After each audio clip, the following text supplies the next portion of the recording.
Bonjour, je m'appelle Diane Gonzalez et j'ai monté ma marque de vêtements Diane G à 26 ans. Ce qui m'a poussée à monter ma propre marque de vêtements, c'est parce que déjà, en fait, tout d'abord, c'était un rêve d'enfant.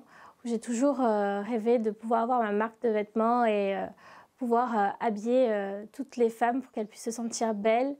Et j'ai voulu le faire ça en Ardèche parce que c'est mes origines, c'est ici que je suis née, que j'ai grandi.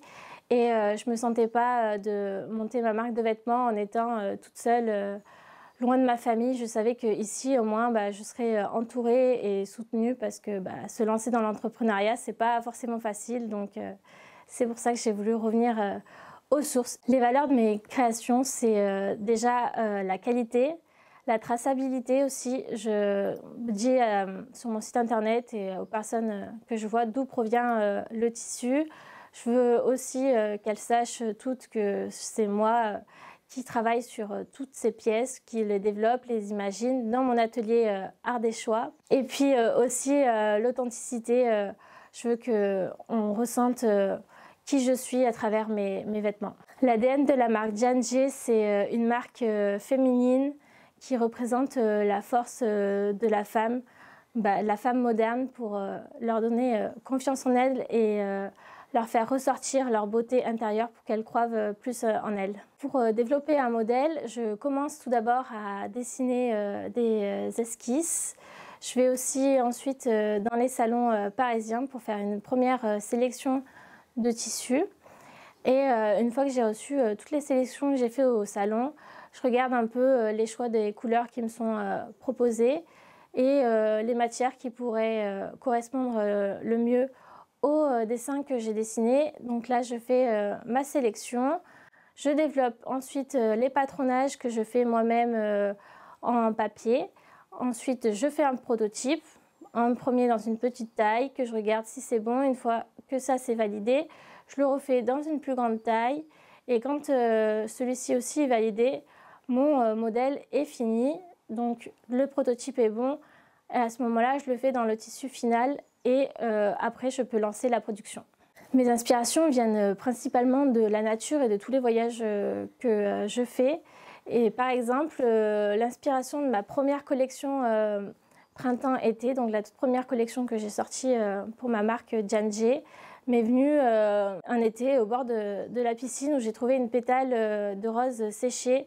Et j'ai vraiment adoré les couleurs et je me suis dit il faut que ce soit la base centrale de ma collection. Je veux déjà des matières qui soient éco-responsables, donc naturelles, et j'essaye de sélectionner des tissus qui soient européens, donc le plus proche possible de la France si possible. Donc pour ma première collection, j'ai choisi une matière en 100% lin qui provenait de Belgique, et pour ma collection d'hiver, c'est du 100% coton qui provient d'Espagne. Donc j'ai un processus de développement qui est beaucoup plus court que d'autres marques qui sont plus grandes, car elles font faire par d'autres personnes et ailleurs. Tandis que moi, puisque je le fais moi-même, je ne vais pas attendre de recevoir des pièces pour ensuite les développer et peut-être faire d'autres modifications. Je vais pouvoir les faire directement dès que j'aurai fait un patronage. Donc ça, c'est un premier et gros avantage.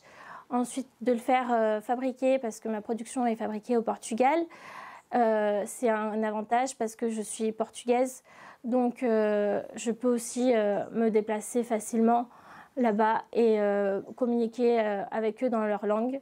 Ma marque s'adresse à toutes les femmes qui aiment se sentir belles, qui veulent faire attention à l'environnement et qui préfèrent acheter chez une marque où elles vont savoir qu'est-ce qui se cache derrière, qui a fait le vêtement, et où elles vont connaître le processus de fabrication. Les retours que j'ai eus de mes clientes, c'est des retours très positifs. Les vêtements taillent bien, elles sont satisfaites, elles adorent la matière, enfin les matières, si on parle de l'été et de la collection d'hiver, où elles se sentent confortables dedans. Elles aiment aussi les couleurs. Pour venir à mon showroom, il suffit juste de m'envoyer un message pour prendre rendez-vous. Il n'y a pas forcément d'heure d'ouverture. Je m'adapte en fonction des horaires de mes clientes qui souhaitent venir découvrir le showroom. Mon objectif à long terme pour J&J, ça serait tout d'abord de pouvoir ouvrir une boutique physique pour ma marque, parce que pour le moment j'ai mon showroom qui se trouve chez moi où je reçois mes clientes, mais j'aimerais avoir une boutique dans une ville où elle pourrait vraiment, une fois qu'elle rentre dans la boutique, retrouver l'univers de J&J et après, à plus long terme, ouvrir une gamme pour hommes. Pour moi, le rôle de la mode dans la société actuelle, c'est de penser plus écologique, plus éthique. C'est de lutter contre la fast fashion et de produire en plus petite quantité et de manière plus responsable. Pour moi, il faut vraiment lutter contre tout ça. Et chez J&J, je produis en petite quantité et je ne fais pas de réassort volontairement pour lutter contre cette fast fashion. Le conseil que je pourrais donner à des personnes qui veulent s'orienter vers une mode plus éthique, ça serait d'acheter moins mais de meilleure qualité.